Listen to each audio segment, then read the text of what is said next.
انمول ہم پہ رب کا تحفہ ہے پیر و مرشد، روشن ہے جن کی جدیں مسلسل سے ہر ایک دل، روشن ہے جن کی جدیں مسلسل سے ہر ایک دل، وہ شمع رسالت کا جلوہ ہے پیر و مرشد، وہ شمع رسالت کا جلوہ ہے پیر و مرشد، صحبت میں جن کی بیٹھ کر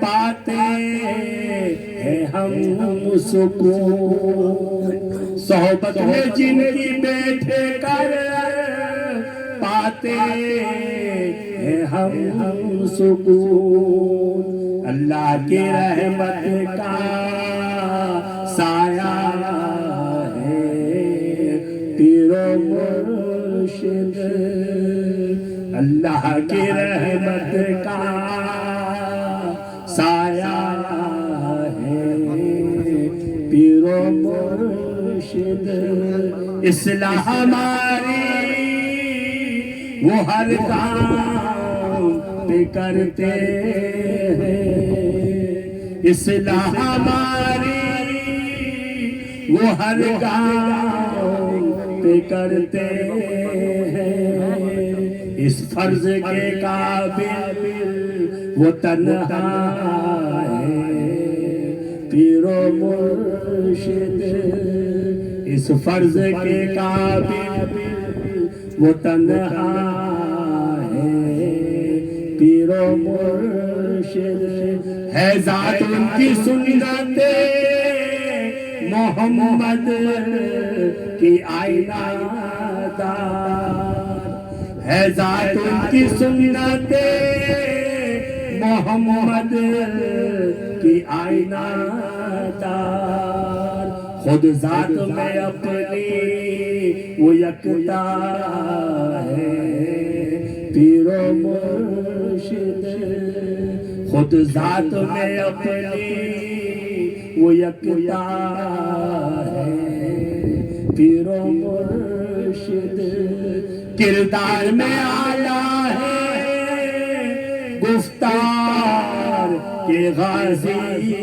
ہے، کردار میں اعلیٰ ہے گفتار کے غازی ہے، ایمان میں کامل وہ پختہ ہے پیر و مرشد، ایمان میں کامل وہ پختہ ہے پیر و مرشد، عامر وہ اللہ والے سچے وہ مسلمان ہیں، عامر وہ اللہ والے سچے وہ مسلمان ہیں، تم کیسے بھلا جانو وہ کیا ہے پیر و مرشد، تم کیسے بھلا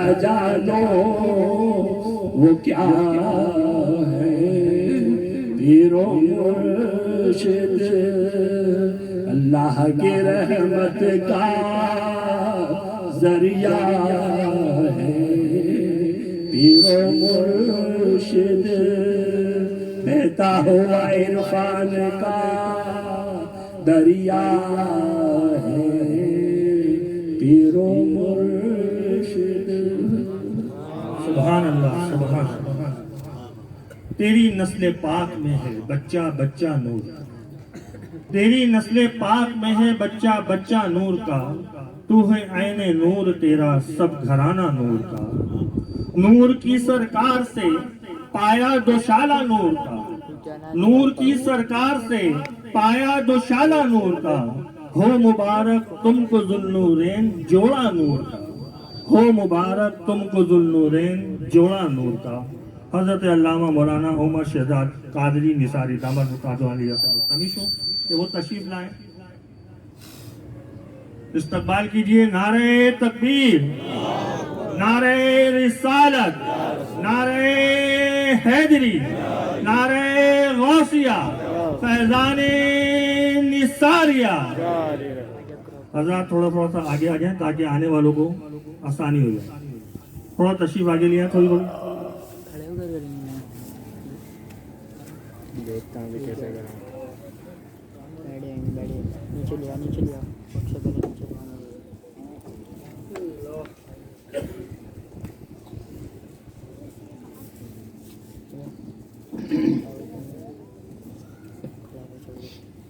سبحانك لا علم لنا إلا ما علمتنا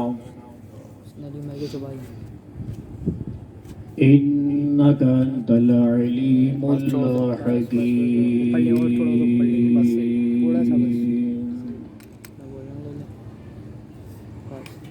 الحمد لله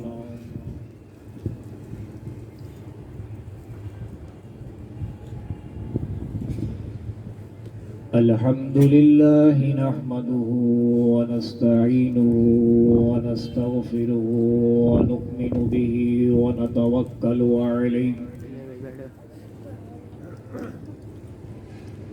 ونعوذ بالله من شرور أنفسنا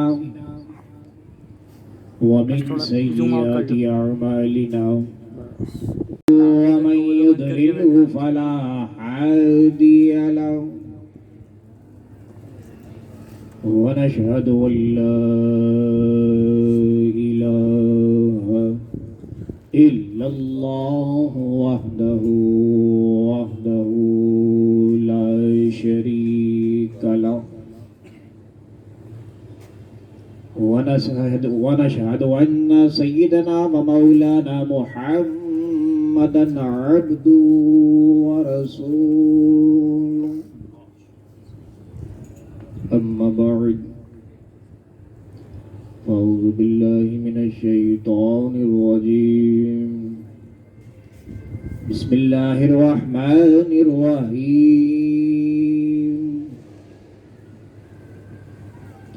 ألا إن أولياء الله لا خوف عليهم ولا هم يحزنون آمنت بالله وصدق الله مولانا العظيم وبلغنا رسوله النبي الكريم العمين ونحن على ذلك لمن الشاهدين والشاكرين والحمد لله رب العالمين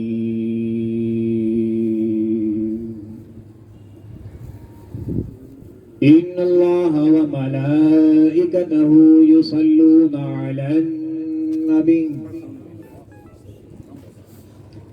يا أيها الذين آمنوا صلوا عليه وسلموا تسليما اللهم صل على سيدنا ومولانا محمد معدن الجود والكرم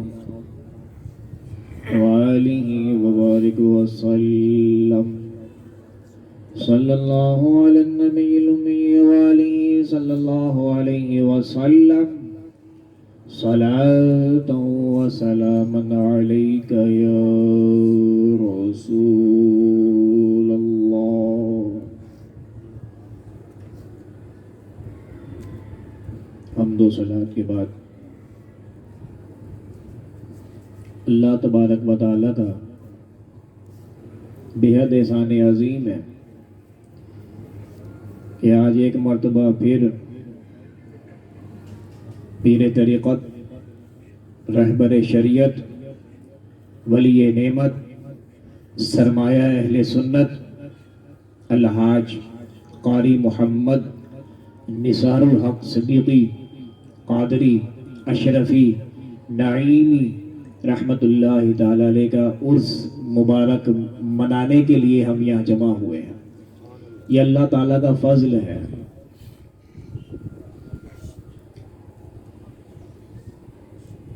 اب عرس ہے قبلہ پیر مرشد رحمت اللہ تعالی علیہ کا، تو یقیناً بات بھی انہی کے بارے میں کی جائے گی، مگر اس سے پہلے ہمارے خلیفہ صوم حضرت سیدنا عثمان غنی رضی اللہ تعالی عنہ کا بھی کل یوم گزرا ہے. تو ان کی برکات کو حاصل کرنے کے لیے ان کی شان میں ہمارے پیر صاحب بھی یہ منقبت پڑھا کرتے تھے. تو میں بھی انشاءاللہ پوری کوشش کروں گا کہ یہ منقبت پڑھ کر پھر اپنی بات کو تھوڑا سا آگے بڑھایا جائے. حضرت کے خلیفہ حضرت مولانا ندیم اختر صدیقی سلمہ اللہ تعالی کی زیر صدارت یہ محفل کا انعقاد کیا گیا ہے. اللہ تعالیٰ ان کو کروڑہا رحمتیں برکتیں عطا فرمائے. درود شریف پڑھیے. اللہم صلی علی سیدنا و مولانا محمد مبارک وسلم صلی علیہ. اللہ سے کیا پیار ہے عثمان غنی کا، اللہ سے کیا پیار ہے عثمان غنی کا. محبوب خدا یار ہے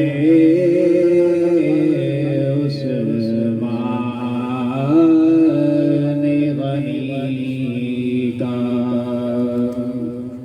محبوب خدا یار ہے عثمان غنی کا. رنگین وہ رخسار ہے عثمان غنی کا. رنگین وہ رخسار ہے عثمان غنی کا. بلبلے گلے زار ہے عثمان غنی کا. بلبلے گلے گلزار ہے عثمان غنی کا. گرمی پہ بازار ہے عثمان غنی کا. گرمی پہ بازار ہے عثمان غنی کا. اللہ خریدار ہے عثمان غنی کا. اللہ خریدار ہے عثمان غنی کا. کیا لال شکر بار ہے عثمان غنی کا. کیا لال شکر بار ہے عثمان غنی کا. قد ایک نمک خوار ہے عثمان غنی کا. قد ایک نمک خوار ہے عثمان غنی کا، سرکار عطا پاش ہے عثمان غنی کا، سرکار عطا پاش ہے عثمان غنی کا، دربار دربار ہے عثمان غنی کا، دربار دربار ہے عثمان غنی کا، بیمار ہے جس کو نہیں آزار محبت، بیمار ہے جس کو نہیں آزار محبت، اچھا ہے جو بیمار ہے عثمان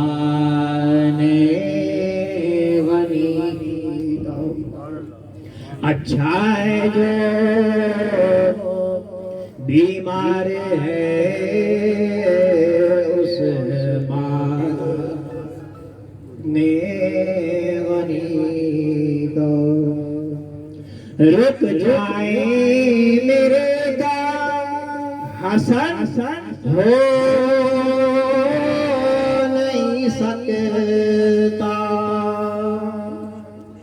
رک جائے میرے گام حسن ہو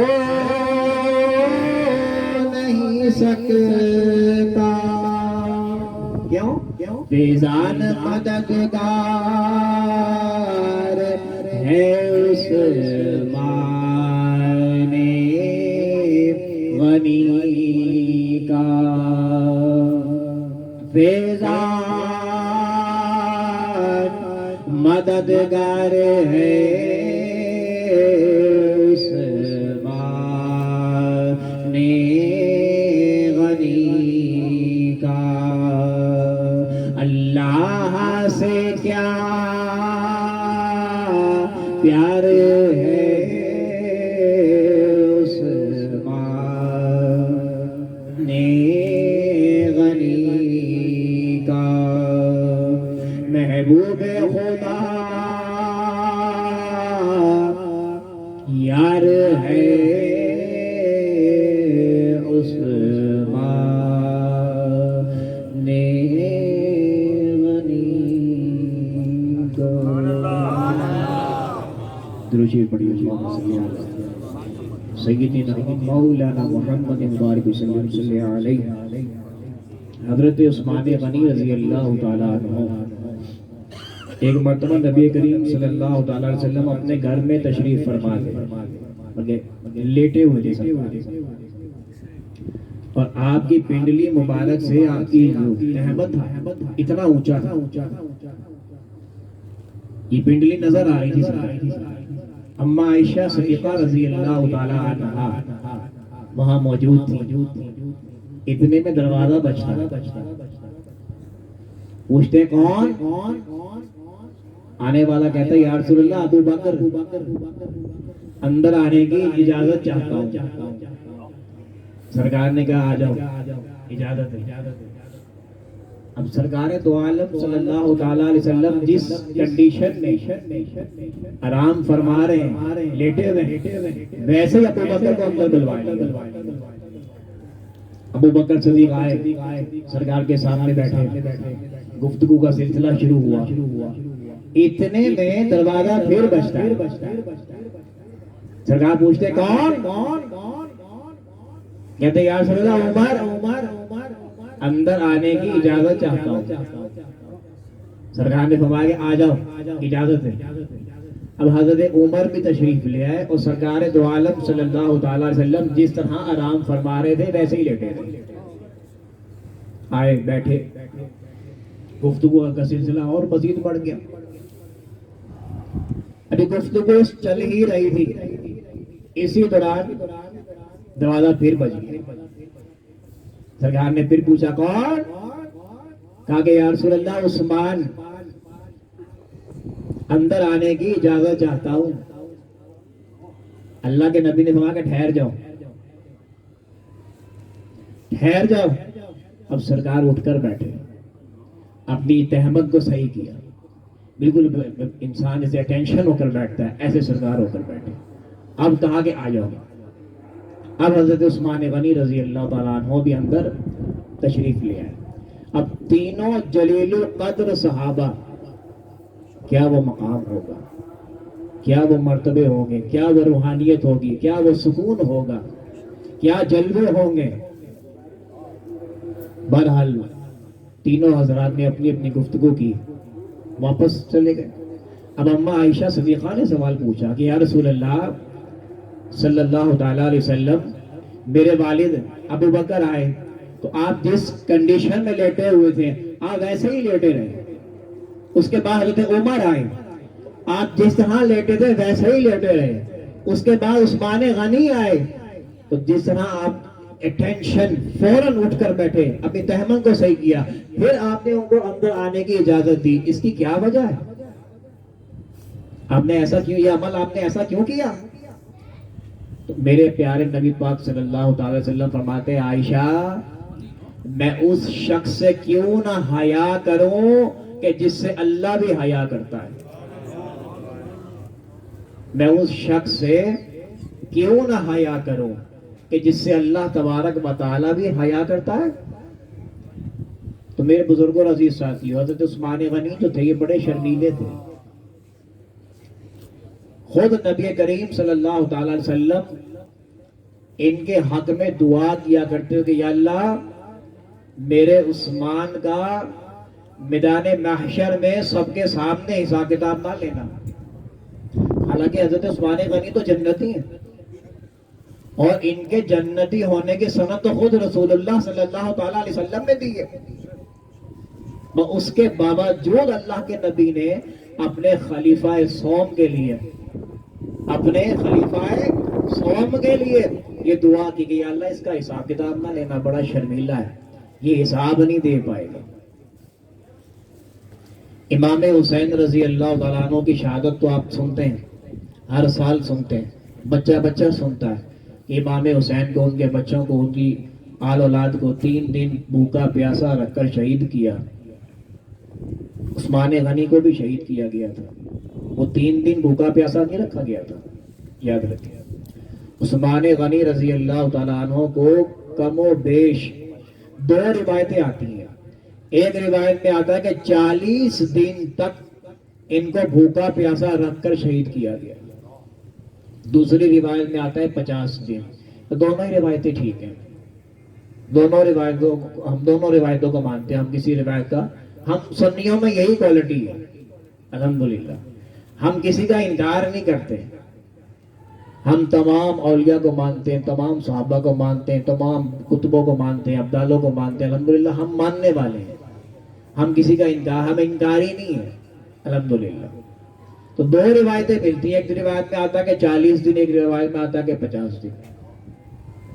منہ سے کہنا آسان ہے, 40 دن بھوکا پیاسا ایک کمرے میں قید رکھ کے اس کے بعد ان کو بے دردی کے ساتھ شہید کر دینا. پہلے ایک بازو کاٹا گیا, پھر دوسرا بازو کاٹا گیا, پھر مزید آپ کو نیزے مار کے شہید کیا گیا. یہ باتیں کرنا منہ سے آسان ہے. ہم 16 گھنٹے کا روزہ رکھتے ہیں, 16 گھنٹے کے بعد جب افطاری کا وقت ہوتا ہے ہمارے منہ دیکھنے کے قابل ہوتے ہیں, آنکھیں باہر آئی بھی ہوتی ہیں, اور پیش ہم الگ دکھا رہے ہوتے ہیں کہ یہ میرا روزہ ہے. یہ بھی تو ہم کرتے ہیں نا, روزہ رکھا ہوا پھر ہم پیش بھی دکھاتے ہیں یہ میرا روزہ ہے. پھر روزہ رکھا تو انہیں بھی احسان کیا نہ رکھتا. روزے کا مقصد کیا ہے کہ اپنے اندر صبر کو پیدا کرنا. یہ ہمارے پیر مرشد اکثر فرمایا کرتے تھے کہ جس آدمی کو دو بیماریاں ہوں، ایک وہ گناہ کرتا ہو، دوسری اس کو غصہ بڑا آتا ہو. ایک وہ گناہوں سے نہیں بچتا، دوسرا غصے اس کو کنٹرول نہیں کر پاتا. تو حضرت صاحب فرمایا کرتے تھے کہ وہ روزے رکھنا شروع کرتے ہیں. روزے رکھنے والا آدمی گناہوں سے بھی بچ جاتا ہے اور غصے سے بھی ختم ہو جاتا ہے. غصہ ختم کرنے کی حضرت صاحب نے ایک اور بڑی پیاری مثال دی تھی. ایک درویش تھے، ان کے بعد ایک شخص آیا، کہتا حضور مجھے غصہ بڑا آتا ہے، اس کا کوئی علاج بتائیں. غصہ مجھے بڑا آتا ہے. غصہ ختم کرنے کے بہت سارے طریقے ہیں، ایک طریقہ نہیں ہے. حضرت صاحب فرمایا کرتے تھے کہ آپ کو غصہ آئے، کھڑے کھڑے غصہ آیا ہے آپ بیٹھ جاؤ، بیٹھے بیٹھے غصہ آیا ہے کھڑے ہو جاؤ، بیٹھے بیٹھے غصہ آیا ہے کھڑے نہیں ہو سکتے آپ لیٹ جاؤ. ابھی بھی ختم نہیں ہو رہا ہے، جاؤ جا کے اٹھ کے وضو کر آؤ. غصہ کیا ہے؟ آگ ہے، جب آپ اس کے اوپر پانی ڈال دو گے تو ختم ہو جانا ہے. تو غصہ آگ ہے، کوئی غصہ حرام ہے. غصہ بے مقصد کا نہیں کرنا چاہیے. تو ایک درویش جب کے بعد ایک شخص آ کر حضور مجھے غصہ بڑا آتا ہے، اس کا کوئی علاج بتائیں. کہا کہ علاج بڑا آسان ہے، 1000 کیل خرید لو، ایک ہتھوڑی خرید لو. جب بھی غصہ آئے وہ سامنے درخت لگائے نا، غصہ نکالنا نہیں، یہ کیل اٹھانی ہے، ہتھوڑی لینی، جا کے کیل ٹھوک کے آ جانا ہے. غصہ نکالنا نہیں ہے، جب غصہ چڑھے کیل اٹھانی ہے، ہتھوڑی اٹھانی ہے، وہ سامنے درخت ہے، جا کے ٹھوک کر آ جانی ہے اس کے اوپر. ٹھیک ہے. اب جب اس کو غصہ چڑھے اٹھائے کیل اور چلا جائے درخت کے پاس، ٹھوکے کیل. اب کیل سارا جو دھیان تھا وہ کیل ٹھوکنے میں لگ گیا، کیونکہ ہتھوڑی جو ہے نا کیل ٹھوکتی ٹھوکتی انگوٹھا بھی ٹھوک دیتی ہے. عموماً ایسا ہوتا ہے. اب بات سے بات نکل رہی ہے، باتیں میرے دماغ میں بہت آنا شروع ہو گئی ہیں. اب باتیں اگر ہر کرنے بیٹھ جاؤں گا تو ٹائم بہت لگ جانا ہے. مزید نویم بھائی نے بھی حضرت صاحب کے بارے میں آپ لوگوں کو سنانا ہے، تو سارا ٹائم میں نے نہیں لینا، مختصر ٹائم ہے میرے پاس. دروشی پڑھیے اللہم صلی علی سیدنا و مولانا محمد مبارک وسلم صلی علیہ. تو میرے بزرگوں اور عزیز ساتھیوں، اس آدمی کو غصہ چڑھا، اس نے اٹھائی کیل اور گیا درخت کے اوپر، کیل ٹھوکی واپس آ گیا. دوسرا دن ہوا پھر غصہ چڑھ گیا، اب نکالا نہیں، کیل اٹھائی دوبارہ درخت کے پاس. پھر تیسرا دن پھر غصہ چڑھا، پھر کیل اٹھائی، پھر درخت کے پاس. 1000 کیل لگا دیے، غصہ ختم ہو گیا، غصہ جڑ سے ختم. اب دوبارہ اللہ والے کے پاس آتا، کہتا حضور میرا تو غصہ ختم ہو گیا، مجھے تو پتہ ہی نہیں ہے غصہ کہتے کس کو ہے. کہا غصہ ختم ہو گیا؟ ہاں جی ختم ہو گیا.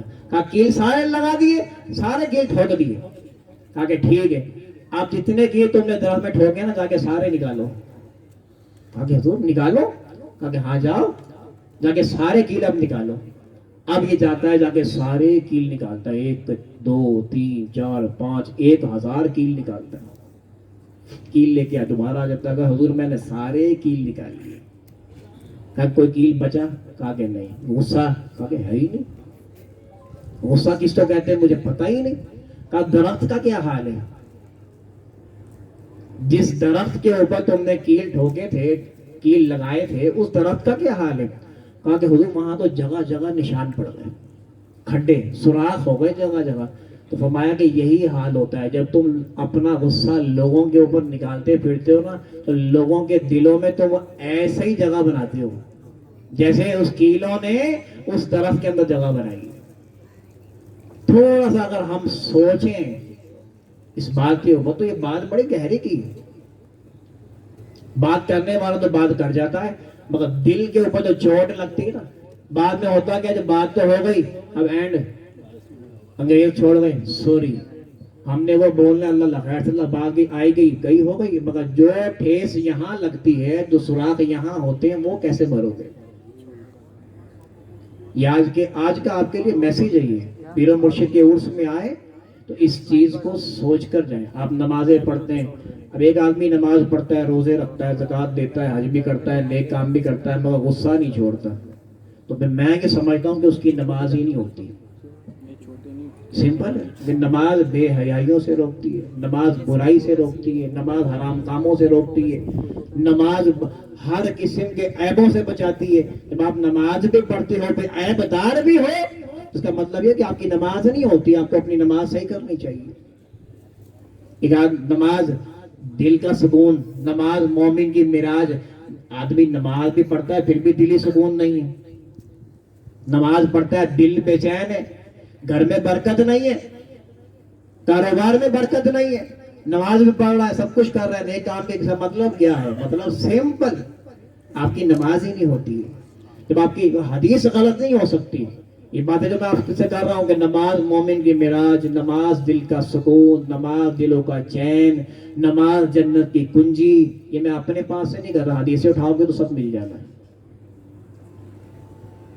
تو حدیث غلط نہیں ہو سکتی، بندہ غلط ہو سکتا ہے، ہمارے انداز غلط ہو سکتے ہیں، ہمارے بولنے کے طریقے غلط ہو سکتے ہیں۔ اب غلط کیا ہے؟ غلط ہماری نمازیں ہوئی ہیں۔ تو ہمیں چاہیے کہ ہم اپنی نمازوں کی اصلاح کریں، عالموں کے پاس بیٹھیں، علماء کے پاس بیٹھیں، پیروں فقیروں کے پاس بیٹھیں۔ ہم ایک تو یہ مسئلہ ایک اور آ گیا ذہن میں، فقیر۔ ہمارے ہاں فقیر لوگوں نے بھکاری کو سمجھا ہوا ہے، جو مانگتا ہے نا اس کو فقیر لوگ کہتے ہیں، حالانکہ یہ فقیر نہیں، اس کا فقیری سے کوئی دور تک تعلق نہیں ہے۔ فقیر تو وہ ہوتا ہے کہ یہاں بیٹھا ہے، پیشانی آپ کی دیکھ رہا ہے، پڑ عرش پہ رہا ہے، اس کو فقیر کہتے ہیں۔ یہ جو آپ کے آگے ہاتھ پھیلا کے مانگتے ہیں نا، یہ بھکاری ہوتے ہیں، ان کو فقیر نہیں کہا کریں۔ عموماً کہتے ہیں جی فقیر آیا ہے، کہاں سے فقیر آ گیا؟ فقیر کسی کے در پہ نہیں آتا، فقیروں کے دروں پہ جایا جاتا ہے، یہ ذہنوں میں رکھیں۔ فقیر کسی کے در پہ نہیں آتا، فقیروں کے دروں پر جایا جاتا ہے۔ تو میرے بزرگوں اور عزیز ساتھیوں، حضرت امام حسین رضی اللہ تعالیٰ عنہ کو 3 دن بھوکا پیاسا رکھ کر شہید کیا گیا، مگر قربان جائیں عثمان غنی رضی اللہ تعالیٰ عنہ کی شان کے اوپر کہ آپ کو 50 دن یا 40 دن تک بھوکا پیاسا رکھ کر بے دردی کے ساتھ شہید کیا گیا۔ اگر جب شہید کرنے کا وقت آیا نا تو عثمان غنی ان کی کوئی منتیں نہیں کر رہے تھے کہ مجھے چھوڑ دو، خدا کا واسطہ تم کیا کر رہے ہو، میری جان بخش دو، نہیں، آپ قرآن پاک کی تلاوت کر رہے تھے۔ جب آپ کے خون کا فوارہ نکلا ہے تو آپ سورہ بقرہ کی اس آیت پر پہنچے تھے، فَسَيَكْفِيكَهُمُ اللَّهُ وَهُوَ السَّمِيعُ الْعَلِيمُ۔ آج ہمارے گھروں میں بھی قرآن پاک ہیں، جتنے بیٹھے سب کے گھر میں قرآن پاک یقیناً ہوگا، الحمدللہ مسلمان بیٹھے ہیں۔ عموماً لوگوں نے یہ کام کیا ہوا ہے کہ اس کو صرف لپیٹ کے زلدان میں وہ الماری کے اوپر رکھا ہے، قرآن پاک ہے، ادب کرنا ہے، بس کھول کے پڑھنا نہیں۔ یاد رکھیں قرآن لکھا ہوا نہیں اترا، بیٹھے نہیں بھائی پوچھ لیں آپ ان سے، قرآن پاک لکھا ہوا نہیں اترا، توریت لکھی ہوئی اتری ہے، زبور لکھی ہوئی اتری، انجیل لکھی ہوئی اتری، ابراہیم علیہ السلام کے جو صحیفے یہ بھی لکھے ہوئے اترے تھے۔ یہ قرآن کا اعزاز ہے کہ قرآن لکھا ہوا نہیں اتارا، اللہ نے پڑھا ہوا اتارا ہے۔ قرآن پاک جو ہے یہ پڑھا ہوا اترا ہے، یہ لکھا ہوا نہیں اتارا گیا۔ دروشی پڑھیے اللہم صلی اللہ علیہ وسلم۔ تو قرآن پاک جب تلک آپ پڑھیں گے نہیں آپ کو فائدہ نہیں ہوگا۔ 15واں سپارہ 8واں رکوع، وَنُنَزِّلُ مِنَ الْقُرْآنِ مَا هُوَ شِفَاءٌ وَرَحْمَةٌ لِّلْمُؤْمِنِينَ۔ قرآن تو مومنوں کے لیے شفا اور رحمت ہے۔ قرآن خود کہہ رہا ہے، اب جو کہ لا الہ الا اللہ محمد رسول اللہ وہ مومن ہے، وہ 3 صفاتیں اس میں نہ ہوں، اگر وہ 3 صفاتیں موجود ہیں پھر مومن نہیں، مسلمان تو ہے، کلمہ کو ہے۔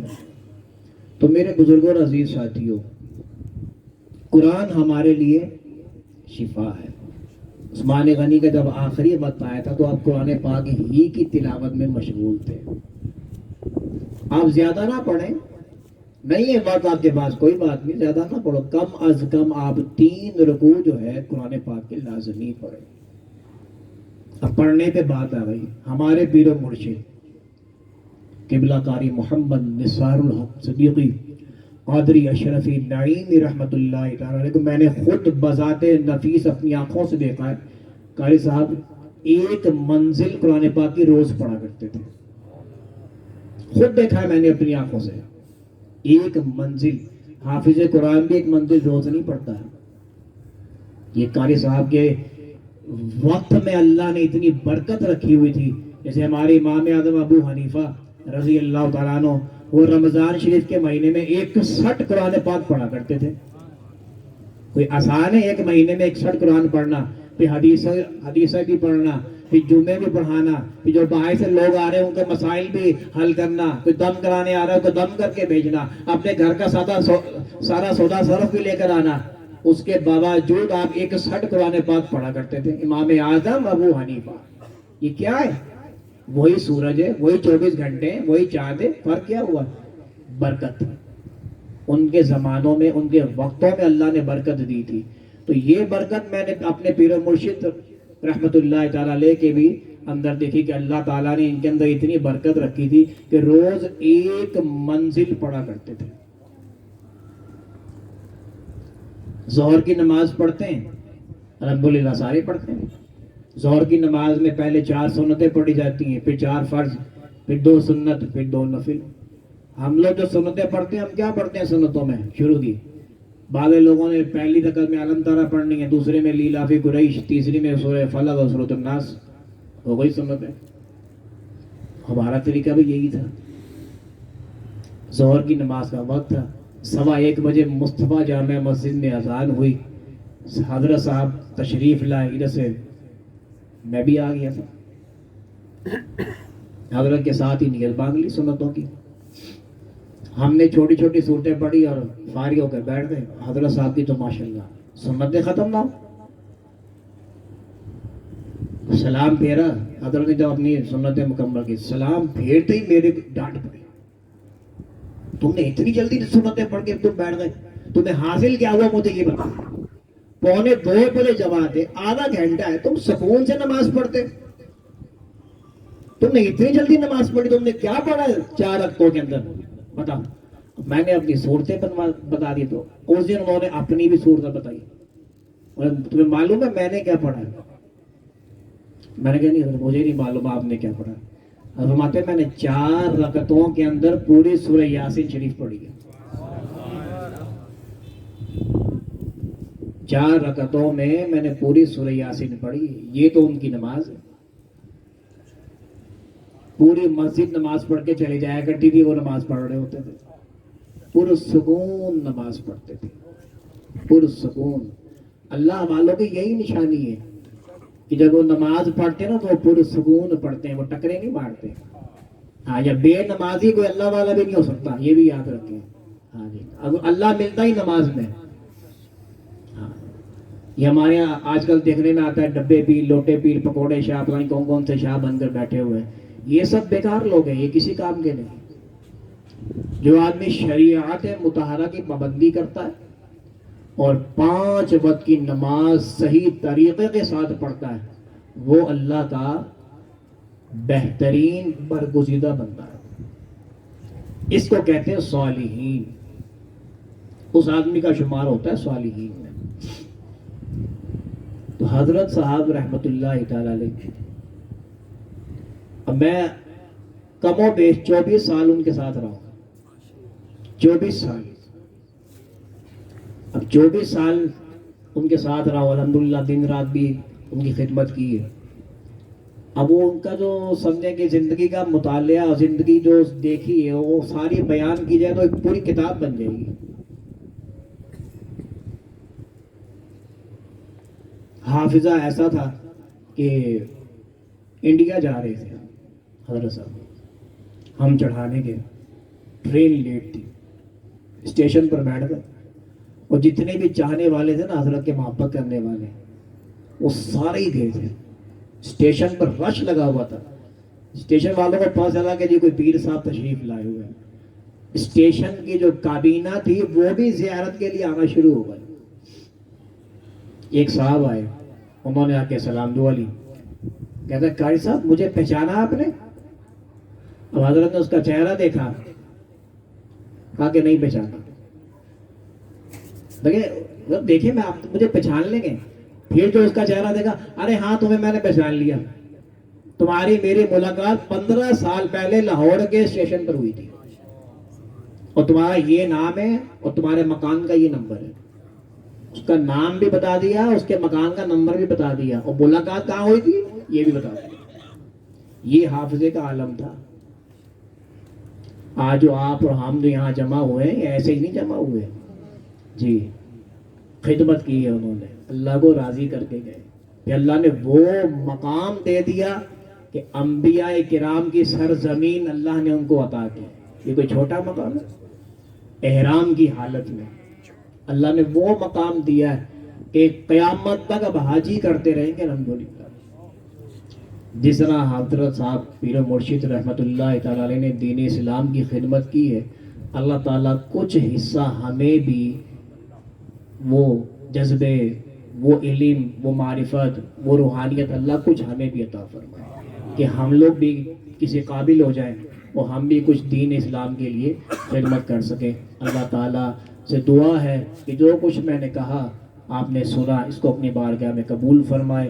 اگر کوئی غلطی ہو گئی ہو تو اللہ تعالیٰ میری معافی عطا فرمائے۔ وما علینا الا البلاغ المبین۔